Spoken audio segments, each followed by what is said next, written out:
ஸ்ரீமதே ராமானுஜாய நமஹ.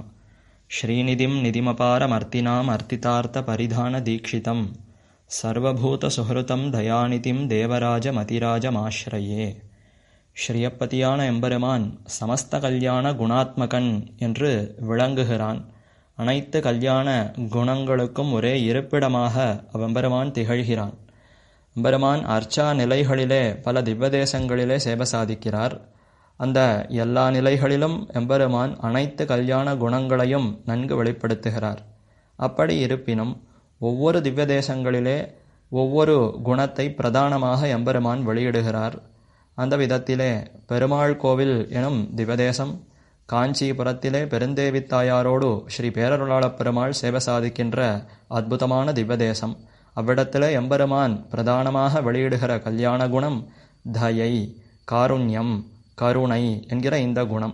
அதனால தான் வெம்பெருமானுக்கு பேர் அருளாளப் பெருமாள். எப்பொழுதும் அடியவர்கள் திறத்திலே அருள் பொழிவதையே இயற்கையாக சுபாவமாக கொண்டிருப்பவன் ஸ்ரீ காஞ்சி தேவப்பெருமாள். அப்படிப்பட்ட எம்பெருமானுக்கு தற்பொழுது வையம் கண்ட வைகாசி திருநாள் பிரம்மோத்சவம் ரொம்ப சிறப்பாக நடைபெறுகிறது. ஜெகத்திலே மிகவும் பிரசித்தமான இந்த உற்சவம் தற்பொழுது நேற்று தொடங்கி நடந்து கொண்டிருக்கிறது. இன்றைய தினம் எம்பெருமானுடைய 2ஆம் திருநாள் பிரம்மோத்சவம். அதிலே விடியற் காலையிலே 2ஆம் காப்பு உற்சவம் என்பது நடைபெறும். பிரம்மோத்சவத்தினுடைய முதல் நாள் அன்றைய தினமே எம்பெருமான் தம்முடைய திருக்கைகளிலே கங்கணத்தை சாத்திக் கொள்ளுகிறார். காப்பு நான் கட்டிக்கொள்ளுகிறார். இனி இந்த உற்சவத்திலே காலை மாலை 2 வேளைகளிலும் பெரிய பெரிய வாகனங்களிலே புறப்பட்டு வந்து அடியவர்களுக்கு காட்சி கொடுத்து அவர்களுடைய அந்த வேண்டுதல்களையெல்லாம் நிறைவேற்றுகிறேன் என்பதையே ஒரு விரதமாக கொண்டு கைகளிலே எம்பெருமான் கங்கணத்தை சாத்திக் கொள்ளுகிறார். அப்படி முதல் நாளே கங்கணம் சாத்திக் கொண்டிருப்பினும் மீண்டும் பிரம்மோத்சவத்தினுடைய 2ஆம் நாள் விடியற் காலை சுப முகூர்த்தத்திலே மற்றும் ஒரு முறை காப்பு நானை கட்டிக்கொள்ளுகிறார். இதனால என்ன வெளிப்படுத்துகிறார்னா, குரத்தாழ்வான் தெரிவிக்கிறார், அர்த்திதார்த்த தீக்ஷிதன். எம்பெருமான் தீட்சை எடுத்துக்கொள்ளுகிறார், விரதத்தை மேற்கொண்டிருக்கிறார். என்ன விரதம்னா, அர்த்திதார்த்த தீக்ஷிதன். அடியார்களுடைய அந்த வேண்டுதல்களையெல்லாம் செவி மடுத்து அவர்களுக்கு எது நன்மை பயக்குமோ அத்தகு அந்த வேண்டுதல்களையெல்லாம் நன்கு நிறைவேற்றி கொடுப்பதே தன்னுடைய கடமையாக எம்பெருமான் கொண்டிருக்கிறான். அதை நன்கு வெளிப்படுத்துமா போலே 2 முறை இந்த திவ்ய தேசத்திலே பெருமான் காப்பு நானை கட்டிக்கொள்ளுகிறான். அதுதான் இவ்வெம்பெருமானுக்கே இருக்கிற சிறப்பு. தயையே உருவானவர், தயா சாகரமாக விளங்குகிறார் ஸ்ரீ தேவப்பெருமாள். அப்படிப்பட்ட எம்பெருமான் இந்த உற்சவத்திற்காக தம்மை விசேஷமாக அலங்கரித்துக் கொள்ளுகிறார். திவ்யமான பட்ட ஆடை பீதாம்பரத்தை சாத்திக் கொண்டு, உயர்ந்த திருவாபரணங்களை சாத்திக் கொண்டு திரு கண்ணாடியறையிலிருந்து வேக வேகமாக விரைவாக புறப்பட்டு பிரதட்சிணமாக எழுந்தருளி மலைக்கு எழுந்தருளுகிறார். தம்முடைய கர்ப்பகிரகம் சந்நிதியை நோக்கி எழுந்தருளி அவ்விடத்திலே விசேஷமாக திருவாராதனம் கண்டருளுகிறார். தூப தீப உபசாரங்கள் முடிந்த பிற்பாடு எம்பெருமான் காப்பு நானை கட்டிக்கொண்டு விசேஷமா திருப்போணகங்கள், தளிகை, அமுது அதையெல்லாம் கண்டருளுகிறார். பின்னர் அங்கிருந்து புறப்பட்டு அந்த சந்நிதி பிராகாரங்களிலே எழுந்தருளி ஒவ்வொரு இடமாக மண்டகப்படி கண்டருளுகிறார். பின்னர் ஸ்ரீ பெருந்தேவித்தாயார் நாய்ச்சியார் சந்நிதியை நோக்கி எம்பெருமான் விரைவாக எழுந்தருளுகிறான். விருப்பத்தோடு அவ்விடத்திலே வந்து அங்கே 4 கால் மண்டபத்திலே ஊஞ்சல் ஆடுகிறார். பிராட்டியை நோக்கி, இதோ நம்முடைய அடியவர்களையெல்லாம் ரட்சிப்பதற்காக காப்பு நான் கட்டி கொண்டிருக்கிறேன் என்பதை ஆனந்தத்தோடு வெளிப்படுத்தி கொண்டு எம்பெருமான் ஊஞ்சலாடுகிறார். பிராட்டியும் இந்த எம்பெருமானை கண்டு சந்தோஷித்து நறுமணம் மிக்க சந்தனம், புனுகு, கஸ்தூரி முதலான அந்த வாசன திரவியங்களையெல்லாம் சமர்ப்பிக்கிறார். மேலே புஷ்ப மாலைகளையெல்லாம் சமர்ப்பிக்கிறார். அத்தனையும் எம்பெருமான் சாத்திக் கொள்ளுகிறான். பெருந்தேவி தாயாரை முன்னிட்டு கொண்டு இந்த தேவப்பெருமாளை பற்றினால் அப்ப நிச்சயம் அவ்வெம்பெருமான் ரட்சிக்கிறான் என்பதற்கு இதுவே சாட்சி. அப்படிப்பட்ட எம்பெருமான் இந்த உபசாரங்களையெல்லாம் ஏற்றுக்கொண்டு சந்தோஷத்தோடு இனி புறப்பட்டு அடியார்களை ரட்சிப்போம் என்பதற்காக விரைவாக கீழே இறங்கி நேரே வாகன மண்டபத்தை நோக்கி எழுந்தருளுகிறான். இன்றைய தினம் காலை உயர்ந்த ஹம்ச வாகனத்திலே பெருமானுடைய புறப்பாடு. அன்றொரு நாள் எம்பெருமானே ஹம்சாவதாரம் பண்ணினான். இதை பல ஆழ்வார்களும் பல பாசுரங்களிலே கொண்டாடுகிறார்கள். திருமங்கை ஆழ்வார் தெரிவிக்கிறார், முன் உலகங்களேழும் இருள்மண்டி உண்ண முதலோடு வீடு மறியாது எண்ணிது வந்ததென்ன இமையோர் திசைப்ப எழில் வேதமின்னி மறைய பின்னையும் வானவர்க்கும் முனிவர்க்கும் நல்கி இருள் தீர்ந்து இவ்வையம் மகிழ அன்னமதாயிருந்து அங்கு அறநூல் உரைத்த அது நம்மையாளும் அரசே. நம்மையெல்லாம் ஆட்சி புரிகின்ற சக்கரவர்த்தி அரசர் யாருன்னா, அதோ அன்று ஒரு நாள் ஹம்சமாக அவதரித்து இந்த உலகத்தையே காத்தானே வெம்பெருமான். ஏன் இந்த உலகத்துக்கு என்ன ஆயித்துன்னா, முன் உலகங்கள் ஏழும் இருள் மண்டி உண்ண, எல்லா உலகங்கள்லையும் இருள் மூடிவிட்டது, முதலோடு வீடு மறியாது. எது இந்த உலகத்திற்கு காரணம்? இந்த உலகத்து சம்சாரத்திலிருந்து மீள்வது எப்படி, வீடு பேறு பெறுவது எப்படி என்று யாருக்கும் தெரியாமல் போயின. இருள் மூடித்துன்னு சொன்னால் அஜ்ஞானம் மூடிக்கொண்டது, அறிவின்மை சூழ்ந்தது. அதனாலே தெளிந்த ஞானம், அதை பற்றிய உணர்வே யாருக்கும் இல்லாமல் போயிற்று. எண்ணிது வந்ததென்னு இமையோர் திசைப்ப எழில் வேதமின்னி மறைய, உயர்ந்த வேதங்கள், அந்த பிரமாணங்கள் அது மறைந்து போயின. வேதங்கள் தான் இந்த உலகத்தில் தர்மத்திற்கு ஆதாரமாக இருப்பது. அந்த வேதங்களே மறைந்து போயின என்றால் அப்ப தர்மம் எப்படி தழைத்து ஓங்கும்? அதனாலே இமையோர்கள் தேவர்கள் எல்லாரும் திகைத்தார்கள், கவலை கொண்டார்கள். வேதங்களெல்லாம் எப்படி மறைந்தனா, சோமுகன் என்ற அரக்கன் அந்த வேதங்களையெல்லாம் ஒழித்து வைத்து விட்டான். அதனாலே யாருக்கும் வேதங்களை கிடைக்காமல் அனைவரும் அறிவில் இழந்து போய் அப்படி தவித்தனர். அந்த சமயத்திலே பின்னையும் வானவர்க்கும் முனிவர்க்கும் நல்கி அனைவரிடத்திலையும் பெருமானுக்கு கருணை பிறந்தது. சரி, இவர்களையெல்லாம் நாம் தானே காத்தருள வேண்டும். இருள் தீர்ந்து இவ்வையம் மகிழ, இந்த உலகமெல்லாம் மகிழ வேண்டும். எப்படி மகிழும்னா, வேதங்கள் கிட்டி தர்மம் தழைத்தால்தான் உலகம் மகிழும். அப்போ இருள் போக வேண்டும், அறியாமை தொலைந்து இந்த ஞானம், வேதத்தினுடைய அந்த ஞானம் மலர வேண்டும். அதற்காக எம்பெருமான் அன்னமதா இருந்து அங்கு அறநூல் உரைத்தான். உயர்ந்த ஹம்சாவதாரம் செய்து வேதங்களையெல்லாம் உபதேசித்தான். அதற்கு முன்னமேயே மத்ஸ்யாவதாரம் எடுத்து அந்த சோமுகனை முடித்தான். பிற்பாடு அந்த வேதங்களை ஹம்சரூபியாக இருந்து கொண்டு பெருமான் உபதேசித்தான். அப்படிப்பட்ட எம்பெருமானே நமக்கெல்லாம் அரசராக இருக்கிறார், நமக்கு சேஷியாய் தலைவனாக இருக்கிறார்னு ஆழ்வார் தெரிவிக்கிறார். ஹம்சாவதாரத்தில் இருந்து கொண்டு எம்பெருமான் எதற்கு இந்த வேதங்களை உபதேசித்தார் என்றால், ஹம்சம் என்பதுதான் க்ஷீர நீர விபாகம் செய்து சாரமான அந்த உயர்ந்த பொருளை எடுத்துக்கொள்ளும், அசாரத்தை தள்ளிவிடும். பாலையும் நீரையும் கலந்து வைத்தால் அதிலே சாரமான பாலை பருகும், நீரை விட்டுவிடும். அதே போல இந்த வேதங்களையெல்லாம் நமக்கு கொடுத்தருளின பெருமான் அந்த சாரமான அர்த்தத்தை நமக்கு உபதேசித்திருக்கிறான். உலகத்தில் எத்தனையோ நூல்கள், எத்தனையோ சாஸ்திரங்கள் இருந்தாலும் அதுக்குள்ளே வேதங்கள் தான் உயர்ந்த பிரமாணம். நமக்கு நிலையான அறிவை கொடுத்து சரியான பாதையிலே வழி நடத்துவது வேதங்கள். ஆக அந்த வேதங்கள் தான் சாரம் என்பதை நமக்கு வெளிப்படுத்தினான் அல்லவா? அதை வெளிப்படுத்துவதற்காகவே எம்பெருமான் ஹம்சரூபியாய் இருந்து கொண்டு இந்த வேதங்களை உபதேசித்தான். இதுவே சாரம் என்று நமக்கெல்லாம் வெளிப்படுத்துகிறார். மேலும் ஹம்சம் என்பது அந்த வெண்மை நிறம் கொண்டிருக்கிற பறவை, பார்ப்பதற்கே மிகவும் அழகாக இருக்கும், மனதை கவரும், உயர்ந்த தாமரையே இருப்பிடமாக கொண்டிருக்கும். அதேபோல அடியார்களுடைய உள்ள தாமரை, ஹிருதய தாமரையே எம்பெருமான் இருப்பிடமாக கொண்டிருக்கிறான். பெருமாள் சுத்த சத்வமயம், அப்ராகிருதமான திவ்யமேன திருமேனி கொண்டிருக்கிறார். இந்த சத்வ ரஜஸ் தமசுங்கிற முக்குணம் அது கலந்து எம்பெருமானிடத்துல இருக்கவே இருக்காது. எம்பெருமான் என்பவர் இதற்கு அப்பாற்பட்டு சுத்த சத்வகுணத்தோடு கூடியிருப்பவர். ஆக இதையெல்லாம் வெளிப்படுத்துமா போலேதான் எம்பெருமான் அன்று ஹம்சாவதாரம் எடுத்து உலகத்தையே அருளினார்.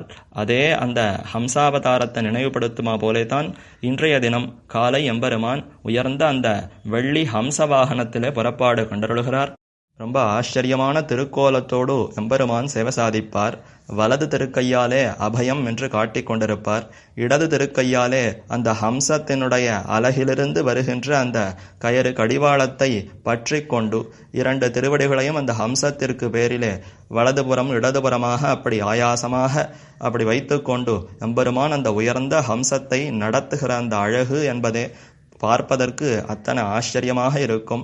உயர்ந்த மகுடம் வெங்கடாத்திரி கொண்டையை சாத்தி கொண்டு நிறைய திருவாபரணங்களை அணிந்து கொண்டு வெண்ணிற பட்டாடையோடு எம்பெருமான் தெய்வீகமான அந்த அழகோடு பெருமாள் சேவை சாதிப்பார். விடியற் காலையிலேயே சுமார் 4:30 மணிக்குள்ளாகவே எம்பெருமான் ஹம்சவாகனத்திலே புறப்பட்டு விடுவார். புறப்பட்டு வீதியார எழுந்தருளி பெரிய காஞ்சிபுரம் சென்று அடைவார். அங்கு கங்கை கொண்டான் மண்டபத்திலே சற்று நேரம் ஓய்வெடுத்து கொண்டு மீண்டும் அந்த பெரிய ராஜவீதிகளிலே புறப்பாடு கண்டருளி நேரே சந்நிதியை நோக்கி எழுந்தருளுகிறார். வாகனத்திலிருந்து களைந்து ஏகாந்த சேவையாக எம்பெருமான் புறப்பட்டு தன்னுடைய திருக்கண்ணாடி அறைக்கு எழுந்தருளி விடுகிறார். இன்று பெருமான் உபயநாச்சிமார்கள் இல்லாமல் எழுந்தருளுவதனாலே திருமஞ்சன உற்சவம் என்பது கிடையாது. ஏகாந்தமாக திருமஞ்சனத்தை செய்து கொண்டு உள்ளே திருக்கண்ணாடி அறையிலே ஓய்வெடுத்துக் கொள்ளுவார். மீண்டும் மாலை இன்றைய தினம் சூரிய பிரபை வாகனத்திலே புறப்பாடு கண்டருளுகிறார். ஏஷோந்தராதித்யே ஹிரண்மயப்புருஷோ திருஷ்யதே அபஹதபாப்மா விஜரஹ விமிருத்யுஹு விஷோகஹ அபிபாசஹ சத்யகாமஹ சத்யசங்கல்பஹ என்று எல்லாவிதமான கல்யாண குணங்களோடு பரிபூர்ணமான அந்த எம்பெருமான் பிரம்மம் புருஷோத்தமன் இதோ ஆதித்ய மண்டலத்துக்குள்ளே சேவை சாதிக்கிறான் என்று உபனிஷத்துக்கள் தெரிவிக்கின்றன. மேலும் அவ்வெம்பெருமான் அழகான திருமேனியோடு சேவை சாதிக்கிறானாம். அதையே ஹிரண்மய புருஷோ திருஷ்யதே ஆப்ரணகாத் சர்வ ஏவ சுவர்ணஹா ஹிரண்யஸ்மஸ்ருஹு ஹிரண்யகேஷஹா என்று உபனிஷத்து தெரிவிக்கிறது. தங்க நிறம் பொன்னிறமான அந்த திருமேனியோடு எம்பெருமான் சேவை சாதிக்கிறான். தகதகிற அந்த திவ்ய ஆபரணங்களோடு பெருமான் சேவை சாதிக்கிறான் என்றெல்லாம் விவரிக்கிறது. அதை அப்படியே நமக்கு கண் முன்னாடி காட்டுமா போலே ஸ்ரீ தேவப்பெருமாள் பிரம்மோத்சவத்தினுடைய 2ஆம் நாள் மாலை உயர்ந்த சூரிய பிரபா வாகனத்திலே எழுந்தருளுகிறார். சூரிய மண்டலம் அதற்கு நடுவே எம்பெருமான் பேரொளி பிரகாசிக்கின்ற அந்த திருமேனியோடு அழகான திவ்யமான திருவாபரணங்களையெல்லாம் சாத்திக் கொண்டு நறுமணமிக்க மலர் மாலைகளை சாத்திக் கொண்டு பெருமான் சேவை சாதிப்பார். சூரியமண்டல மத்தியவர்த்தி நாராயணः சரசிஜாசன சந்நிவிஷ்டः கேயூரவான் மகர குண்டலவான் கிரீட்டி ஹாரி ஹிரண்மய வபுஹு திருதசங்க சக்கரஹா என்று திவ்யமான அந்த திருவாழி திருச்சங்கு அந்த ஆயுதங்களையெல்லாம் பெருமான் பற்றி கொண்டு உயர்ந்த மகுடத்தை சாத்திக் கொண்டு அழகான திவ்ய ஆபரணங்களை அணிந்து கொண்டு பெருமான் பேரழகோடு பெருமான் சேவை சாதிப்பார். வீதியார புறப்பாடு கண்டருளி அனைத்து அடியவர்கள் பக்தர்களையும் ரட்சித்து சந்நிதியை நோக்கி எழுந்தருளுகிறார். ஸ்ரீ பேரருளாளப் பெருமானுடைய பெருமைகளையெல்லாம் வெளியிடும் விதமாக ஸ்ரீ வரதராஜ பஞ்சாஷத் என்னும் கிரந்தம் ஸ்தோத்திர நூலை அருளிச் செய்திருக்கிறார் ஸ்ரீ வேதாந்தாச்சாரியர் என்னும் ஆச்சாரியர். அந்த ஸ்தோத்திர நூலிலே முதல் 3 ஸ்தோத்திரங்களை அனுபவித்தோம். அதற்கு மேலே 4வது ஸ்தோத்திரத்தில் தெரிவிக்கிறார். கிம் வியாஹராமி வரத ஸ்துதயே கதம் வா கத்யோதவத் பிரலகு சங்குச்சித பிரகாஷः தன்மே சமர்ப்பய மதிம்ச சரஸ்வதீம்ச துவாம் அஞ்சசா ஸ்துதிபதைர் யதகம் தினோமி என்று தெரிவிக்கிறார். ஸ்ரீ பேரருளாளப் பெருமானுடைய பெருமைகளை உயர்ந்த அறிவுடையவர்கள், சிறந்த அறிவுடையவர்கள், முனி சிரேஷ்டர்கள் அவர்களாலேயே எம்பெருமான் இப்படிப்பட்டவன் என்று ஸ்துதிக்க முடியாமல் தடுமாறுகின்றனர். அவர்களெல்லோரும் வருந்துகின்றனர். அப்படி இருக்க அடியேன் மிகவும் தாழ்ந்தவன். கத்யோதவத்து என்றால் மின்மினி பூச்சியைப் போலே நான் ரொம்ப தாழ்ந்தவன். மின்மினி பூச்சியினுடைய ஒளி என்பது ஒன்றுமே இல்லையே. சூரியனுக்கு முன்னாடி மின்மினி பூச்சியினுடைய ஒளி என்பது மிகவும் தாழ்ந்தது. அது ஒளியே அல்ல.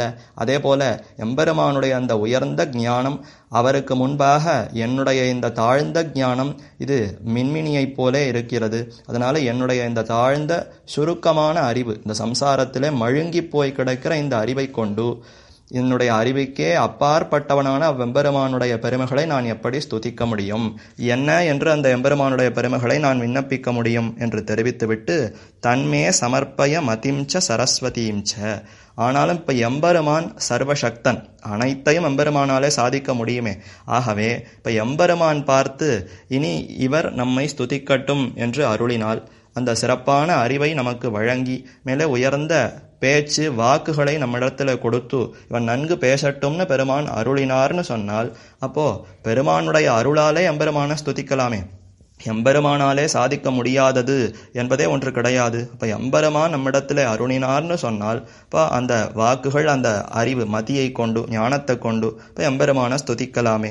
ஆக அதையே பெருமானிடத்தில் பிரார்த்திக்கிறார். மதிம்ச சரஸ்வதீம்ச. மதி என்றால் அறிவு, சரஸ்வதி என்றால் நல்ல பேச்சு திறன், அந்த வாக் வன்மை, இந்த இரண்டையும் பெருமானே நீர் அருள வேண்டும்.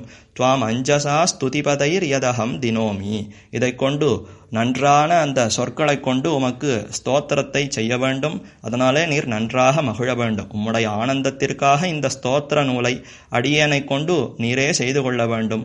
அதற்காக தேவரீர் எனக்கு சிறந்த அறிவையும் அந்த பேச்சு திறனையும் கொடுக்க வேண்டும் என்று பிரார்த்திக்கிறார். மேலே 5வது ஸ்லோகம். மச்சக்தி மாத்திர கணனே கிமிஹாஸ்தி சக்கியம் சக்கியேன வா தவ கரீஷ கிமஸ்தி சாத்தியம் யத்யஸ்தி சாதயமயா ததபித்வயா வா கிம் வா பவேத் பவதி கிஞ்சித் அனீஹமானே என்று தெரிவிக்கிறார். மச்சக்தி மாத்திர கணனே கிமிஹாஸ்தி சக்கியம், பெருமானே என்னுடைய இந்த குறைச்சலான அறிவு குறைச்சலான சக்தியை கொண்டு இந்த உலகத்தில் என்ன சாதிக்க முடியும், எதை என்னாலே தலை கட்ட முடியும்? கிமிஹாஸ்தி சக்கியம், எனக்கு சக்கியமாய் என்னாலே செய்யப்படுவது என்று இந்த உலகத்திலே எந்த ஒரு செயலுமே இல்லை. சக்கியேனவா தவ கரீஷ கிமஸ்தி சாத்தியம், ஒருவேளை இந்த தாழ்ந்தவனான அடியனை கொண்டும் சில காரியங்களை செய்ய முடியும் என்று இருந்தாலும் அதன் மூலமாக உமக்கு என்ன பிரயோஜனம்? நீரோ அவாப்த சமஸ்த காமன் என்று எல்லா விருப்பங்களையும் அடைந்தவர். இனி நிறைவேறாத ஆசை விருப்பம் என்றே உமக்கு கிடையாது. அப்படி இருக்கிற உமக்கு, பரிபூர்ணரான உமக்கு இனி என்னை கொண்டு என்ன பிரயோஜனம்? ஒரு பயனும் இல்லை. யத்யஸ்தி சாதயமயா ததபித்வயாவா, இருந்தாலும் ஜீவாத்மாக்கள் அத்தனை பேரும் இப்போ எம்பெருமானுக்கு அடிமை, பரபிரம்மத்திற்கு அடிமை. அப்போ இந்த ஜீவாத்மாவினுடைய அந்த கைங்கரியம் அது பெருமானுக்கு ஒரு பயனாக இருக்கிறதே. இத்தனை ஜீவர்களும் தம்மிடத்திலே அன்போடு கைங்கரியங்களை செய்தால் அதுதான் எம்பெருமானுக்கு சிறந்த ஆனந்தத்தை கொடுக்கும்.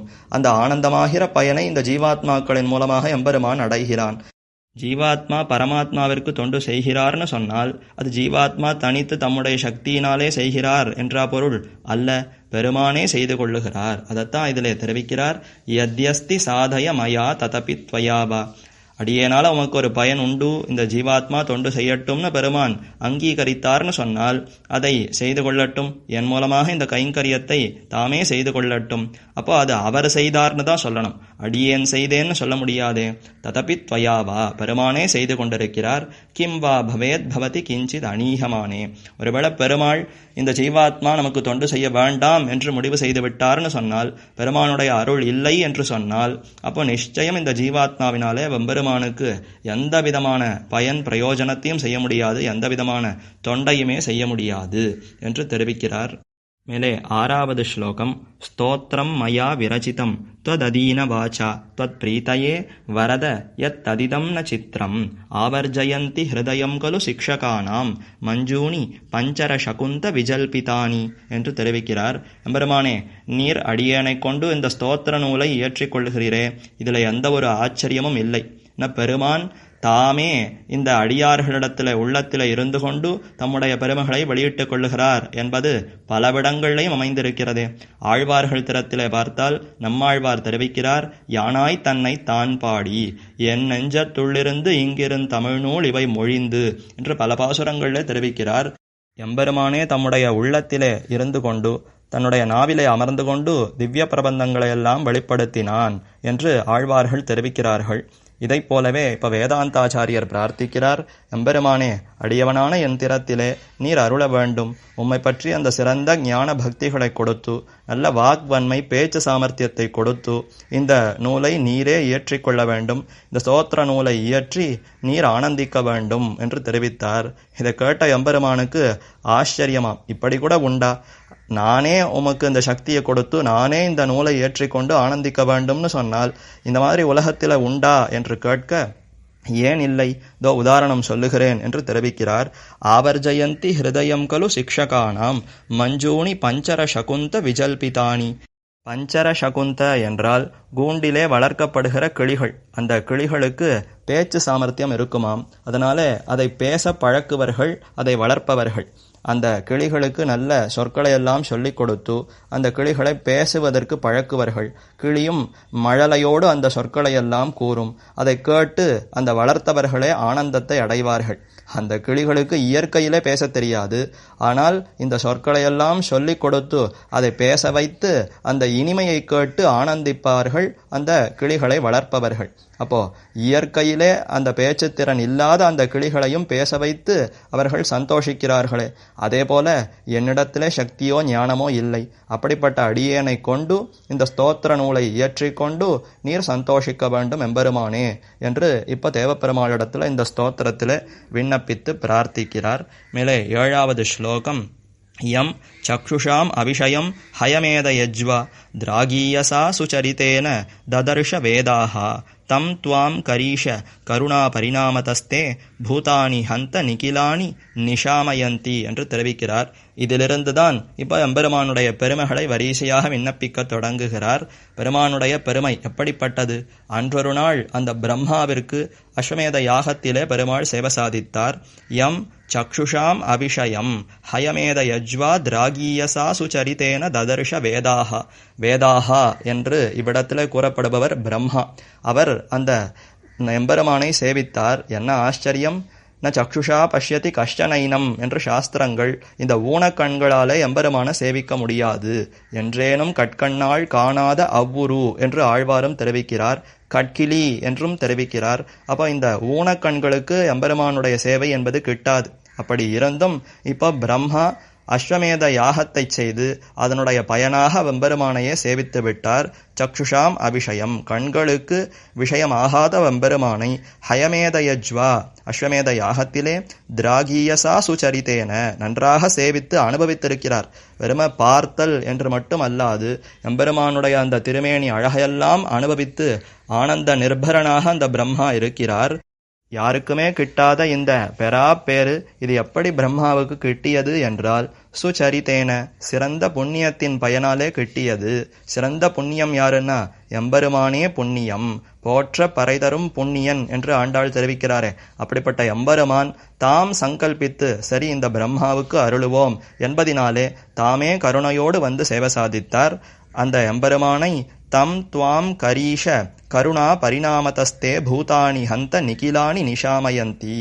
அன்றொரு நாள் பிரம்மா சேவித்தார். தேவர்களுக்கெல்லாம் தலைவனாய் எம்பெருமானுடைய திருநாபி கமலத்திலிருந்தே பிறந்தவன் எம்பெருமானுடைய நேர் புத்திரன் என்ற பெருமை கொண்டிருக்கிற பிரம்மா சேவித்தார். ஆனால் இன்று நாமும் எம்பெருமானை சேவிக்கிறோமே, இது என்ன ஆச்சரியம்! பிரம்மா எம்பெருமானை சேவிக்க வேண்டும் என்ற அந்த விருப்பத்தோடு கடும் தவம் புரிந்தார். பிற்பாடு அஸ்வமேத யாகத்தை செய்தார். அதற்கும் நிறைய தடைகள் வந்தன. அதையெல்லாம் எம்பெருமானே போக்கி அந்த பிரம்மாவினுடைய விருப்பத்திற்கு ஏற்ப எம்பெருமான் சேவை சாதித்தார். அப்போ மிகவும் சிரமப்பட்டு பிரம்மா இறுதியிலே எம்பெருமானை சேவித்து பயனடைந்தார். ஆனால் நாம் எந்த விதமான முயற்சிகளையும் செய்யாமல் ஏதோ இந்த சம்சார மண்டலத்திலே அதிலே கட்டுண்டு திரிகிறோம். அப்படிப்பட்ட நமக்கும் எம்பெருமான் தாமே வந்து தம்முடைய சேவையை அருளுகிறார். அதுவும் இந்த பிரம்மோற்சவ சமயத்திலே தம்முடைய இருப்பிடம் விட்டு 5 மைல் தூரம் அந்த தூரம் சென்று எம்பெருமான் 2 வேளைகளையும் அடியார்களை கட்டாட்சிக்கிறார்னு சொன்னால் என்ன கருணை! இது மட்டும் அல்லாது வருஷத்திலே பல தடவை பல ஊர்கள் வெளியூர்களுக்கெல்லாம் பெருமான் மேனா பல்லக்கிலே புறப்பட்டு எழுந்தருளி கிராமம் கிராமமாக சென்று அங்கிருக்கிற அடியவர்களையெல்லாம் இதோ நான் இருக்கிறேன், கவலை வேண்டாம், உங்களுக்கெல்லாம் அரசன் ராஜா என்று தம்மையே வெளிப்படுத்திக் கொண்டு அத்தனை பேரையும் ரட்சிக்கிறேன் என்று தம்முடைய அந்த கருணையை வெளிப்படுத்தி அனைவரையும் கட்டாட்சிக்கிறார். இப்படி எம்பெருமான் கட்டாட்சிப்பதற்கு நம்மிடத்தில் எந்த சாதனமும் இல்லை. எம்பெருமானுடைய கருணையினுடைய பரிணாமம், அந்த கருணையினுடைய மிகுதி. நாள் செல்ல எம்பெருமானுடைய கருணை இன்னும் வளர்ந்து கொண்டே போகிறதாம். அதனால தான் எம்பெருமான் இன்றும் அந்த கரீஷனாக கரிகிரிக்கு மேலே ஹஸ்திகிரிக்கு மேலே தேவப்பெருமாளாக நின்று கொண்டு சேவை சாதிக்கிறார். அது மட்டும் போராது என்று பல உற்சவங்களிலே பெருமான் புறப்பாடு கண்டருளி அனைவரையும் கட்டாட்சிக்கிறார் என்று இந்த ஸ்தோத்திரத்திலே தெரிவிக்கிறார். மேலே அடுத்த ஸ்லோகம். தத்தத்பதைருபஹிதேபி துரங்கமேதே சக்ராதயோ வரத பூர்வம் அலப்தபாகாஹ அத்யக்ஷிதே மகபதௌ த்வயி சக்ஷுஷைவ ஹைரண்யகர்ப ஹவிஷாம் ரசம் அன்பபூவன் என்று தெரிவிக்கிறார்.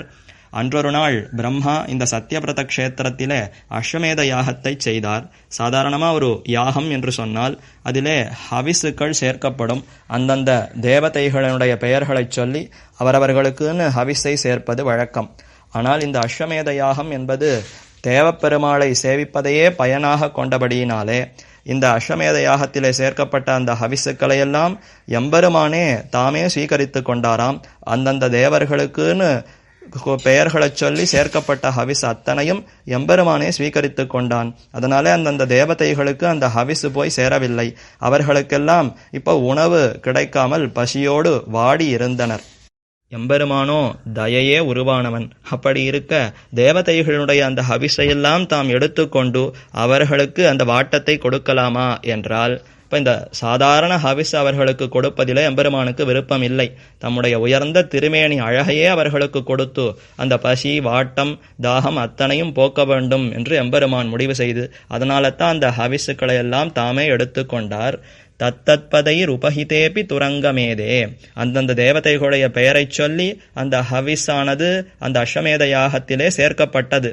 அப்படி இருப்பினும் அந்தந்த தேவதைகளுக்கு அந்தரியாமியாக எம்பெருமானன்றோ இருக்கிறான். இந்த தேவதைகளெல்லாம் தேவதைகளாக இருப்பதற்கே யார் காரணம்னா அது தேவப்பெருமாள், எம்பெருமான் திருமால். ஆகவே அவரை குறித்து இந்த யாகம் செய்யப்பட்டதாயின் இந்த யாகத்திலே சேர்க்கப்பட்ட ஹவிசுக்கள் அத்தனையும் அந்த எம்பெருமானை எடுத்துக்கொண்டானாம். சக்ராதயோ வரதபூர்வம் அலப்தபாகாகா, அந்த அஸ்வமேத யாகத்திலே அவர்களுக்குன்னு உரிய அந்த பாகத்தை தேவர்கள் பெறவில்லை. சக்ராதயோன்னா இந்திரன் முதலான அந்த தேவர்கள் யாரும் தங்களுடைய அந்த ஹவிஸை பெறவில்லை. அப்படி இருப்பினும் அத்தியக்ஷிதே மகபதௌ, மகபதி என்றால் யாகத்தினுடைய தலைவர் எம்பெருமான், செய்கின்ற அந்த யாகமாயும் யாகத்தைச் செய்பவராயும் யாகத்தினுடைய பயனாயும் இருப்பவர் எம்பெருமான். அந்த எம்பெருமானை இப்போ பிரம்மா சேவித்தார், கூடவே அத்தனை தேவர்களும் சேவித்தார்கள். அந்த க்ஷணத்தில் என்ன ஆயிற்றுன்னா பெருமானுடைய அந்த அழகான திருமேனி அழகை சேவித்து பருகியவர்களுக்கு இனி இந்த ஹவிஸை பெறவில்லைங்கிற அந்த வாட்டம் பசி அத்தனையும் போயித்து. ஹிரண்யகர்பர் பிரம்மா அவர் அந்த யாகத்திலே கொடுத்த அந்த ஹவிஸு அதற்கு என்ன சுவை இருக்குமோ அதை அத்தனையும் இப்போ இந்த திருமேனி அழகை கண்களாலே சேவித்து பருகி அதிலேயே அத்தனை விதமான இன்பம் ஆனந்தத்தையும் எய்தினர். ஆக அவர்களுக்கு அந்த குறை பசி வாட்டம் அத்தனையும் போயித்து என்று தெரிவிக்கிறார். அப்போ பிரம்மா மற்றும் அல்லாது அத்தனை தேவர்களுக்கும் எம்பெருமான் அருளி அவர்களுக்கும் தம்முடைய அந்த உயர்ந்த அழகை காட்டி கொடுத்திருக்கிறார். அதையே இந்த ஸ்லோகத்திலே வேதாந்தாச்சாரியர் தெரிவிக்கிறார். இனி மேற்கொண்டு பல ஸ்லோகங்களிலே எம்பெருமானுடைய பெருமைகளை வெளியிடுகிறார். அதை மேலே அனுபவிக்கலாம். ஆழ்வார் திருவடிகளே சரணம், எம்பெருமானார் திருவடிகளே சரணம், ஜீயர் திருவடிகளே சரணம்.